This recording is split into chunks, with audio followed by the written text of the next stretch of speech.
The Republican field of presidential candidates is widening once again. Retired neurosurgeon Dr. Ben Carson sat down with our national correspondent Jeff Barnes in this exclusive interview. Dr. Carson told Jeff that he is in the race for the White House in 2016. And I'm willing to be a part of that equation, and therefore I am announcing my candidacy for President of the United States of America. With that, Dr. Ben Carson is off and running. He rose from poverty in Detroit to the head of the pediatric neurosurgery department at Johns Hopkins Hospital in Baltimore.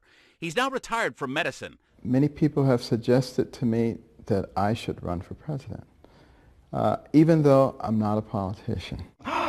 Did you hear that? And they can't hear anything else you say. Carson's political star rose at the National Prayer Breakfast 2 years ago when he admonished President Obama for several White House policies, including Obamacare.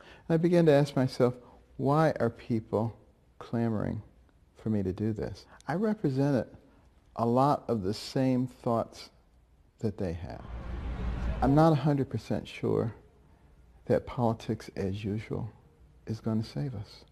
I think we're in a severe problematic situation. Dr. Carson's own words at times have caused controversy in recent months regarding Obamacare and homosexuality. Now that you've announced you're running for President of the United States, moving it forward and raising that level, what have you learned from those experiences? Don't wander off into those extraneous areas that can be exploited. I have learned that. Carson himself shuns political correctness and says today's society is too divisive. And you must have enough humility to be able to work with others, to recognize that you're not necessarily the expert in everything, but you can, with very good advice, make very good decisions. Early national polls place Dr. Carson above more established Republicans such as Governor Chris Christie and Senator Marco Rubio, but behind Senator Rand Paul and former Governor Jeb Bush.